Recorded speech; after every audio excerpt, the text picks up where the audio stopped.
بہت اچھا سوال ہے. آج کل جو دماغی بیماریاں ہیں نا بہت اسپیڈ کے ساتھ بڑھ رہی ہیں, بہت اسپیڈ کے ساتھ. دیکھو ایک اصول یاد رکھو. السلام علیکم ورحمۃ اللہ وبرکاتہ. جی ناظرین, امید ہے کہ آپ تمام حضرات خیرت سے ہوں گے.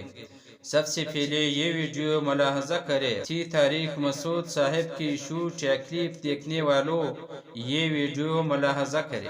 18 میں تو سیو ہوگی. آپ اگر ٹانگوں سے چلنا چھوڑ دو تو ٹانگیں مضبوط ہو جائیں گی کیا؟ بولنے پر گورنمنٹ نے پابندی لگائی ہے. تو یاد رکھو, جب ہم بچپن سے ہی نا ٹینشنوں کے اگر ہم عادی ہوتے ہیں, کچھ نہ کچھ ٹینشن ملتی رہتی ہے, تو انسان کے جو اعصاب ہے نا وہ ٹینشن برداشت, ٹینشن کا ویٹ اٹھاتے اٹھاتے باڈی بلڈر بن جاتے ہیں, یعنی ویٹ لفٹر بن جاتے ہیں. اور اگر بچپن سے ہی ٹینشن کوئی مل ہی نہیں رہی ہو, ممی ڈیڈی والا سیٹ اپ ہو, یہ بچہ نفسیاتی پاگل بنے گا بڑا ہو کر. یہ بتا دوں میں, یہ وہمی بھی بنے گا اور یہ دماغی یہ خودکشی بھی کر سکتا ہے. یہ ذرا سی ٹینشن میں پاگل بھی ہو سکتا ہے, الٹا ہی ہو جائے گا.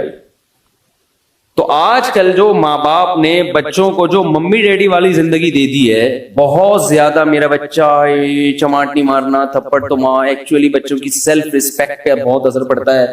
اس سے بچے کی ایسی کی تیسی.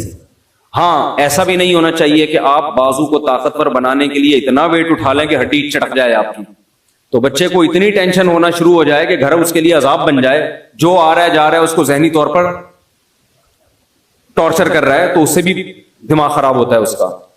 لیکن نیچرل لائف جو ہے نا, جو ہمیشہ سے چلتی آ رہی ہے, اس سے جب ہٹ جائیں گے تو یہ مسائل کھڑے ہوں گے. ہمیں یاد ہے پہلے وہمی بھی نہیں ہوتے تھے لوگ,